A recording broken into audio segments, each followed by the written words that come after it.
ये कैसी तेरी खुदगर्जी। महक और शमशेर की फाइनली होने वाली है शादी।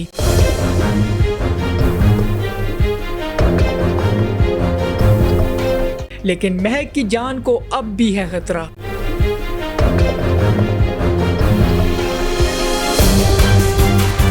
क्या शमशेर की आंखों से पर्दा उठ पाएगा? कैसी तेरी खुदगर्जी की एपिसोड 13 को रिव्यू करेंगे और साथ ही साथ इसकी एपिसोड 14 पर भी नजर डालेंगे। वीडियो का एंड तक लाजमी देखिएगा। मैं हूं आपके साथ सैयद मोहसिन अब्बास। चलिए अपनी वीडियो को शुरू कर लेते हैं।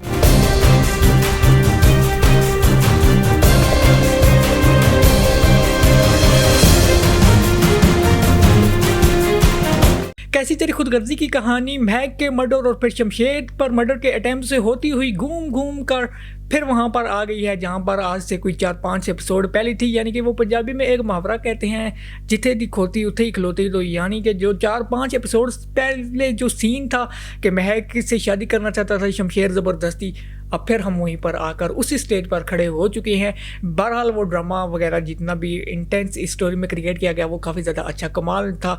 यानी कि इस स्टोरी में दो तरह के इसने एडवेंचर पैदा किए हैं। एक तो शमशेर को बेनिफिट ऑफ डाउट मिल गया है और साथ ही साथ उसके दिल में एक सॉफ्ट कॉर्नर भी पैदा हुआ है। इस पर आगे चलकर डिटेल में बात करते हैं। सो एपिसोड 13 आप लोगों ने देखी कैसी तेरी खुदगर्जी की एक बहुत ही ज़्यादा ज़बरदस्त कमाल किस्म की एपिसोड। और फाइनली इस एपिसोड में वो मोमेंट आया जिसका मुझे आपको हम सबको इंतज़ार था कि कब शमशेर महक को ढूंढ पाएगा, और ऐसा होता हुआ हमें इस एपिसोड में नज़र आया। शमशेर आप लोगों को नज़र आया कि वो मुल्तान में गया। अब ये एक अलग पॉइंट है, हम लोगों ने इस पर पहले भी बात की है कि काफ़ी ज़्यादा कोइंसिडेंट्स हो रहे हैं और ऐसा रियल लाइफ में होना काफ़ी ज़्यादा मुश्किल हमें नज़र आता है। सबसे पहले तो महक पूरे पाकिस्तान को छोड़कर मुल्तान में जाती है। इसके बाद शेरू जिसने उसका कत्ल करने की कोशिश की वो भी जाता है उसी शहर पूरे पाकिस्तान को छोड़कर मुल्तान में, और पीछे पीछे हमारे जनाब शमशेर जाते हैं। उन्हें भी और कोई जगह नहीं मिलती और वो भी चले जाते हैं मुल्तान में। तो इतने सारे कोइंसिडेंट्स को देख कर आप कह सकते हैं कि थोड़ा अननेचुरल जो है वो लग रहा है, लेकिन ऐसा होता हुआ हमें नज़र आया। और फिर सुकून की तलाश होती है शमशेर को और वो फिर जाता है एक मज़ार पर और वहाँ पर दुआ भी करता है। शमशेर की एक ही दुआ होती है कि उसे बस सुकून चाहिए। वो तड़प रहा है ज़िंदगी और मौत के दरमियान, इन ज़िंदगी और मौत की कश्मकश के दरमियान है। ना वो जी पा रहा है ना उसे मौत आ रही है, उसे सिर्फ चाहिए सुकून। और उसकी दुआ उस मज़ार से निकलते ही फ़ौरन कबूल भी होती हुई हम लोगों को नजर आई। महक के अबू का तो सखर ट्रांसफ़र हो जाता है और फिर महक वहाँ जाने ही वाली होती है, सामान वगैरह पैक करके जा रही होती है। अब महक से बंदा पूछे तुम अब दुनिया की नज़रों में मर चुकी हो तो कुछ पर्दा कर लो, तुम कम से कम खुद ही केयर कर लो, ऐसे बाहर घूम रही होती है। और फिर उसे देख लेता है शमशेर और शमशेर उसे देखकर शॉक्ड हो जाता है। और फिर जब महक देखती है शमशेर को वो भी तकरीबन शॉक्ड हो जाती है। 220 वोल्ट का झटका उसे भी लगता है कि शमशेर यहाँ पर कैसे आ गया, और शमशेर भी दंग रह जाता है कि ये तो मर चुकी थी लेकिन ये तो ज़िंदा है। और दूसरी तरफ हम लोगों ने शेरू भी देखा, वो भी आवाज़ भागता होता हुआ हमें नज़र आया कि ये क्या हो गया, मैंने तो उसे मार दिया था, गाड़ी को आग लगा दी थी, इतना बुरा एक्सीडेंट हुआ। भाई कैसी तेरी खुदगर्जी में कुछ भी हो सकता है। और फिर वहाँ से महक भाग कर गई तो सही लेकिन अपना बैग वहाँ पर छोड़ गई और वहाँ से फ़िलहाल तो वो भागने में कामयाब हो गई। लेकिन उस बैग में से उसने उसका एड्रेस देख लिया और सीधा गर्ल्स हॉस्टल में चला गया जहाँ पर उसने ढूंढ लिया दुर्फिशा यानी कि महक को। और वहाँ पर उसने क्लियरली उससे बोल दिया है कि तुमने मेरा ज़रा भी एहसास नहीं किया, मुझ पर तरस नहीं आया तुमको, मैं तो तुमसे मोहब्बत करता हूँ। और फिर वो वहाँ से ज़बरदस्ती उसे अपने घर ले गया, नॉट इन कराची बल्कि वहाँ पर भी उनका एक आप लोगों को पता है रईसज़ादे हैं, तो वहाँ पर वो उसे लेकर जाता है। और यहाँ पर एक कन्फ्यूजन है शमशेर को जो कि काफ़ी ज़्यादा इंटरेस्टिंग है और आगे चलकर स्टोरी इस पर डिपेंड करेगी। और वो कन्फ्यूजन ये है कि शमशेर ये समझता है कि महक और उसके घर वालों ने उसे धोखा दिया है, ये सब मिले हुए हैं और बेवकूफ़ बनाया है महक और उसकी फैमिली ने उसे, लेकिन ऐसा नहीं है। असल रियलिटी तो ये है कि शमशेर के अब्बू ने उसको मरवाने की कोशिश की थी, लेकिन ये शमशेर को नहीं पता। वहाँ पर महक उसे क्लियरली बताती है कि मैं तुमसे नफ़रत करती हूँ और तुम्हारे वजूद से भी नफ़रत करती हूँ मैं। लेकिन शमशेर ने उससे बोला क्लियरली कि अब अगर तुमने वहाँ से भागने की कोशिश की तो मैं तुम्हें खुद ही मार दूंगा। और ये जो कन्फ्यूजन है शमशेर की, इसका बड़ा गहरा तल्लुक़ है आगे जो स्टोरी में आप लोगों को दिखाया जाएगा। अब क्योंकि अगर शमशेर को लेट्स सपोज अगर ये ऐसा पता चल जाए कि उसके अब्बू ने ये सारा कुछ किया है, तो उसका जो बिहेवियर एक सॉफ्ट कॉर्नर हमें उसके दिल में अभी नज़र आ रहा था, शायद वो फिर महक के लिए भी हो। और अब अगर उसे बेनिफिट ऑफ डाउट दे दिया गया है, ये जो उसके दिल में एक मिसअंडरस्टैंडिंग है, यानी आगे चलकर जब एपिसोड यानी कि इस ड्रामा के लास्ट एपिसोड में उसे ये पता चलेगा या सेकंड लास्ट एपिसोड में उसे पता चलेगा कि ये सारा किया जरा तो उसके अब्बू का है, उसे कन्फ्यूजन हुई है, तो फिर वो माफ़ी भी मांगेगा और फिर सब कुछ सही करने की कोशिश भी करेगा। और शायद वो ये भी कहता हुआ मैं नज़र आएगा, अगर मुझे ये पता होता तो मैं तुम्हारे साथ इस तरह का बिहेव ना करता। तो एक बेनिफिट ऑफ डाउट शमशेर को यहाँ पर ज़रूर दे दिया गया है कि अगर एट दी एंड स्टोरी में अगर महक और शमशेर के दरमियान जब सब कुछ सही करना हुआ तो शमशेर के पास एक ठोस वजह मिसअंडरस्टैंडिंग की हो, यानी उसे एक गलत फहमी हुई हो, तो यहाँ पर शमशेर के लिए भी एक रास्ता ज़रूर बनाया गया। खैर फिर हम लोगों ने देखा शमशेर ने कर दी कॉल महक के घर वालों को और वो काफ़ी ज़्यादा खुश थे, प्लानिंग कर रहे थे जाने की सखर, लेकिन उनकी तमाम खुशियों पर पानी फेर दिया शमशेर ने जब उसने कॉल करके बताया कि आप लोगों की गेम ओवर हो चुकी है और आप लोगों की जो बेटी है महक अब वो मेरे कब्ज़े में है और कल मैं उससे कर रहा हूँ उनका आप लोगों की फ़्लाइट है, आप लोग कल ही यहाँ पर आए। और फिर वो यहाँ पर आए भी और जब महक से मिलने जाते हैं तो वहाँ पर शमशेर एक मतलब फिर उन पर दबाव डालता है, धमकी देता है निदा का वो हाथ पकड़ लेता है और उस पर पिस्तौल तान लेता है और निदा के और महक के अम्मी अब्बू को कहता है कि आप कमरे में जाएं, महक से मिल लें, लेकिन उसे मेरे निकाह के लिए तैयार करें। और बेबस मजबूर माँ बाप फिर वहाँ पर गए महक से मिलने और महक के अब्बू ने क्लियरली कह दिया कि तुम अब शादी कर लो, निकाह कर लो शमशेर से, अब यही एक वाइड ऑप्शन है हमारे पास और कोई भी ऑप्शन नहीं है। इसके बाद हम लोगों ने महक और शमशेर का भी एक सीन देखा स्विमिंग पूल में, वहीं उसी घर में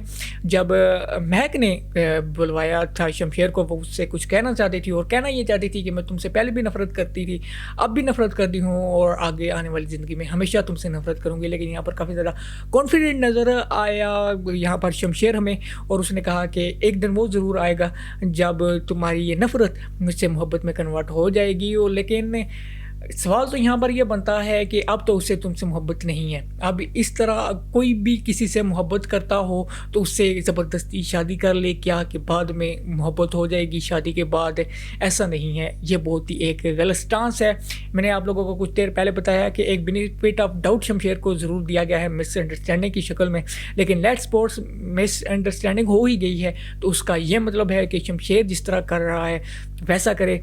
काफ़ी ज़्यादा मुझे तो ये देखकर बुरा भी लगा। और ये ज़बरदस्ती वाला जो सीन है, अब क्योंकि शमशेर और महक की तो शादी होने वाली है, ये बात तो तय है, तो मेरे ख्याल में ये ज़बरदस्ती की शादी काफ़ी ज़्यादा एक बुरा स्टेप है और मेरे पास इसको डिफेंड करने के लिए फ़िलहाल तक तो कोई भी आर्गूमेंट नहीं है। मैं इसको ना ही तो डिफेंड कर सकता, बल्कि डिफेंड करने के बजाय मैं इसको कंडेम ही कर सकता हूँ अभी तक। But again it is yet another brilliant episode. और एक्टिंग की अगर बात करें तो दानिश तैमूर ने एक मरतबा फिर ज़बरदस्त की एक्टिंग स्किल दिखाई और काफ़ी ज़्यादा इसमें वो हमें रोता हुआ भी नज़र आया इस एपिसोड में, और रोने वाले उसके सीन काफ़ी ज़्यादा ज़बरदस्त थे। जब रो रहा था तब भी कमाल था, जब एग्रेसिव मूड में था तब भी कमाल का था। और यानी अब हमें उसके दो रूप नज़र आ रहे हैं, एक दफ़ा वो सॉफ्ट भी है, उसके दिल में कॉर्नर पैदा हुआ है ये जितना भी वाक़या हुआ, और एक जो है उसके दिल में एक हार्ड कॉर्नर भी है जो बचपन से ही वो हार्ड रहा है, सब कुछ उसे मिला है, बिगड़ा हुआ बचा है। तो अब ये दो कॉर्नर उसके ज़िंदगी लाइफ में जो है वो पैदा हो चुके हैं। सो बोथ कैरेक्टर्स में वो बहुत ही ज़्यादा अच्छा नज़र आया। दुरीफ शाह की भी एक्टिंग काफ़ी ज़्यादा कमाल थी। दुरीफ शाह का एक इंटरव्यू में देख रहा था काफ़ी अर्सा पहले कि मैं रोने देने वाला कोई कैरेक्टर नहीं करूँगी, तो अभी तक कौन सा करैक्टर है, रोने धोने वाला ही तो है। तो फिर इंटरव्यू में ये बात कहना कि मैं रोने धोने वाला कोई भी करैक्टर नहीं करती, क्या ही कहूँ मैं इस पर।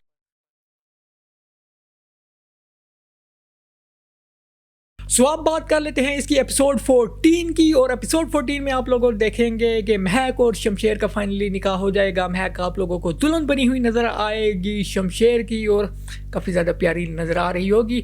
इस ड्रामा में सेकंड टाइम वो दुल्हन बनी हुई हमें नज़र आ रही होगी, लेकिन इस मरतबा उसके पास शमशेर से बचने का कोई भी ऑप्शन नहीं है। अब उसे शमशेर से शादी करनी ही पड़ेगी, निकाह करना ही पड़ेगा, और इनका निकाह होता हुआ आप लोगों को नज़र आएगा। और इन लोगों का निकाह खैर व आफियत से हो भी जाएगा। और अभी तक इस बात का कतई तौर पर भी पता नहीं चला है शमशेर के घर वालों को, यानी कि जो शेरू था उसे तो पता है कि उसने तो मार दिया था। अब वो किस मुंह से जाकर बताएगा अपने मालिक को कि भाई वो तो जिस लड़की को मैंने मर्डर कर दिया था वो तो जिंदा होकर निकल आई। और फिर शमशेर वापस आ जाएगा कराची, और कराची में उसके घर वाले उसके देखकर काफ़ी ज़्यादा खुश होंगे, उसके अब्बू खुश होंगे, लेकिन वहाँ पर उनको मिलेगा सरप्राइज़, क्योंकि साथ होगी उसके महक भी। और वो उसको देख कर ना दंग ही रह जाएंगे कि इतनी कच्ची गोलियाँ मैंने कैसे खेली, मैंने तो उसे मर्डर करवा दिया था, मैंने इतनी सारी चाल चली और उसका क्या फ़ायदा हुआ। एट दी एंड महक वापस जिंदा होकर आ गई, और वो भी हैरान रह जाएंगे और फिर शेरू पर भी काफ़ी ज़्यादा गुस्सा करेंगे, लेकिन उन्हें एक्सेप्ट करना पड़ेगा। हाँ, एक ये जो जितना भी ड्रामा हुआ है ना, उसका एक ये फ़ायदा भी हुआ है कि शमशेर के घर में जो शमशेर की माँ है वो सारी रियलिटी से वाकिफ़ हैं, और उनके दिल में एक सॉफ्ट कॉर्नर मौजूद है जो कि काफ़ी ज़्यादा हेल्प आउट करेगा आगे चलकर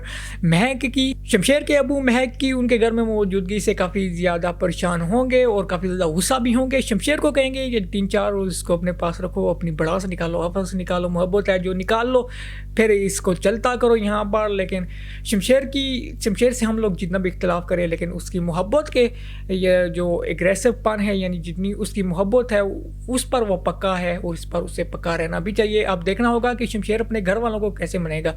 अब बंदूक के जोर पर उसने महक के घर वालों को तो मना लिया, लेकिन अपने घर वालों को नहीं मना सका।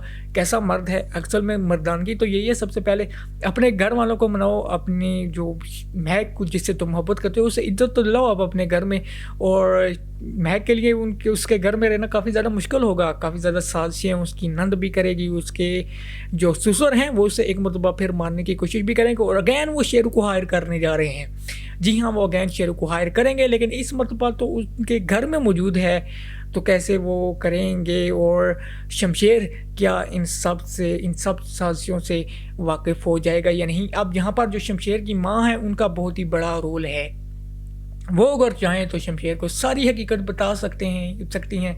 और मुझे लगता है कि वो जल्दी तो अपनी ज़ुबान नहीं खोलेंगी, क्योंकि उन्हें भी काफ़ी ज़्यादा डर है, लेकिन आगे चलकर जो की रोल प्ले करने वाली हैं इस स्टोरी में वो शमशेर की माँ है, जो शमशेर की आंखों से पर्दा हटाएंगी और शमशेर को बताएंगी कि ये जो कुछ भी हुआ था पहले वो सारा करवाया था तुम्हारे अब्बू ने। और शमशेर को आगे चलकर गिल्ट भी फिर महसूस होगा, फिर वो पूरी कोशिश करेगा कि महक से सॉरी करे और महक के दिल में जो मैल है वो उसके लिए ख़त्म हो। महक क्लियरली बता दे कि शमशेर को कि तुमने मुझसे शादी तो कर ली है, लेकिन मैं यहाँ पर तुम्हारी बांधी हूँ बात से, तुमने ज़बरदस्ती मुझसे शादी की है, मैं तुम्हारे इस कमरे में तो आ गई हूँ लेकिन तुम्हारी ज़िंदगी में समझो नहीं आई हूँ, मैं तुमसे किसी भी तरह का कोई भी रिलेशनशिप दिल से नहीं बना रही। तो देखना होगा कि शमशेर कैसे महक के दिल में अपनी जगह बनाएगा। आप लोगों को क्या लगता है कमेंट सेक्शन में मुझे ज़रूर बताइएगा।